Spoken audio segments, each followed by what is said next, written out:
Eu vi muito torcedor ontem esculhambando o Fernando Diniz, ok, beleza, mas o Léo Campos, a gente tem que sempre dar esse crédito. O Léo falou uma coisa ontem na jornada que eu concordo plenamente e pode ser uma verdade.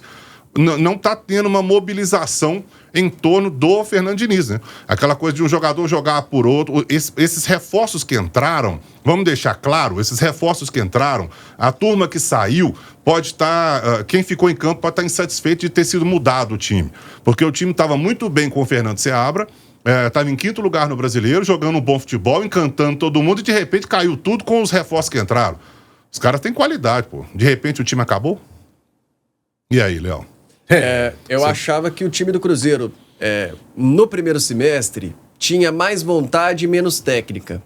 Agora, ele tem jogadores técnicos, mas parece sem tanta vontade. É claro que é muito subjetivo você julgar a vontade, mas eu quero dizer no sentido de energia mesmo em campo. Isso fica nítido, né? O que o Cruzeiro tinha mais ambição no primeiro semestre, não vejo tanto agora.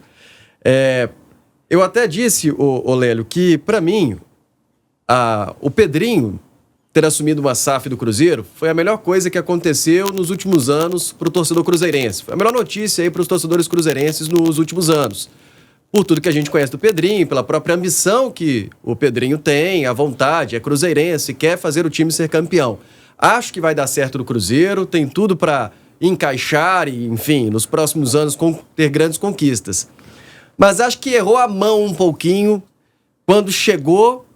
E da forma que os jogadores foram contratados, sem analisar a parte da comissão técnica, e foram jogadores impostos ali para uma comissão técnica, e um Fernando Seabra que parecia ter um time anteriormente nas mãos, de repente teve que abrir mão de algumas convicções por conta da nova SAF. O Seabra fez a transição ainda, né, de uma SAF para outra. Ele chega com um pensamento, depois passa para outro e abre mão das suas convicções iniciais por conta de uma nova gestão e teve dificuldade de administrar isso no elenco.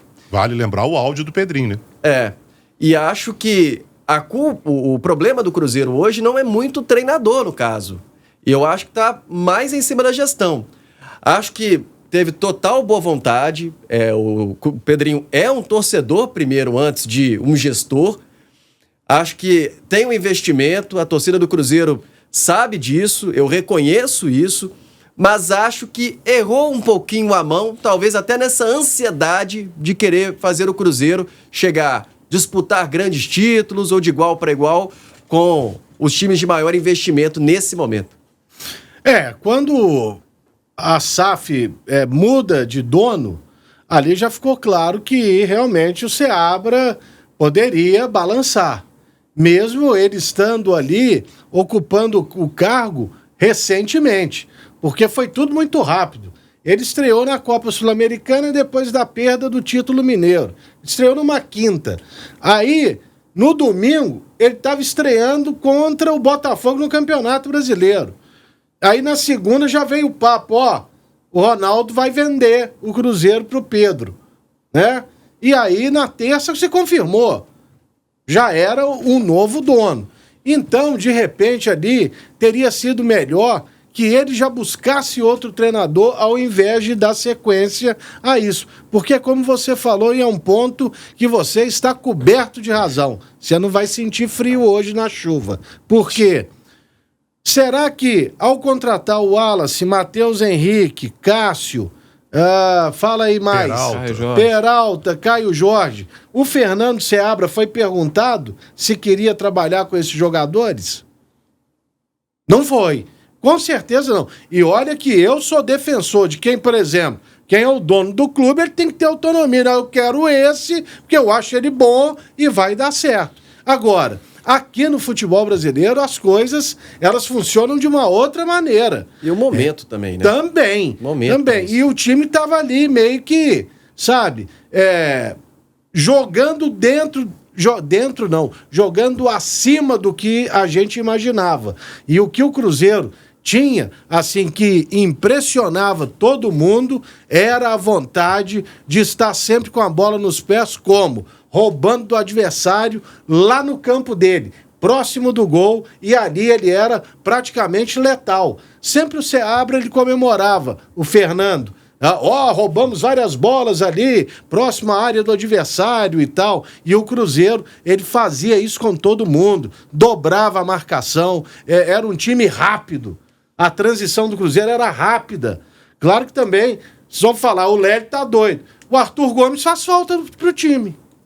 O Arthur Gomes faz falta pro time do Cruzeiro, porque ele é um jogador rápido, agudo e em direção do gol. Mas realmente passa muito pela gestão e, de repente, houve uma cobrança muito grande que também ficou insustentável a permanência do Seabra. O que eu tenho a falar sobre o Diniz, eu falei quando ele foi contratado e nós debatemos aqui.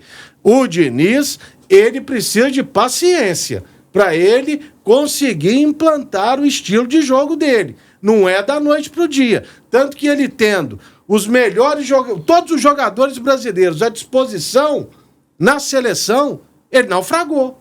Porque ele não tinha tempo para treinar. E, Lélio, vale a gente vê os reforços contratados, excetuando-se aí o Matheus Henrique, que tá jogando muita bola. E o Lautaro, que corre... Teve o Lautaro também, raçudo e tal.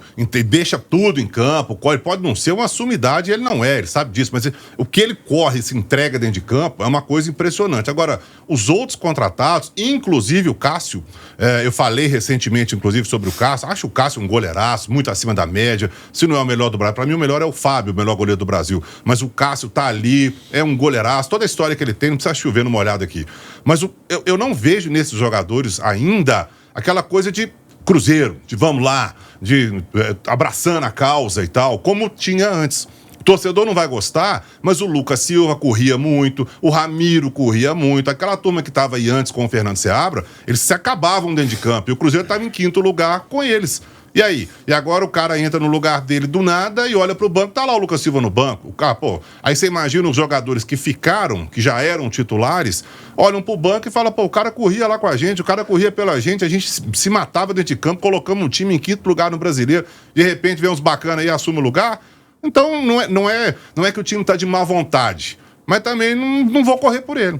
Sabe? Ficou ali, ó. Vou fazer o meu. É o que a gente estava falando ontem na jornada, né, Léo? Vou fazer o meu aqui e tá tudo certo. O comportamento é muito diferente dentro de campo. Não é possível que seja apenas, ou realmente pode ser, uma queda física. E aí entra a culpa da comissão anterior, que colocou o time no auge físico antes da hora. Mas que é muito diferente. Você pegar um jogo de 2 meses atrás e comparar com o jogo de ontem, por exemplo, é diferente ou não é, Diego? De intensidade. O Diego é cruzeirense, A intensidade era muito diferente, cara. A transpiração, né?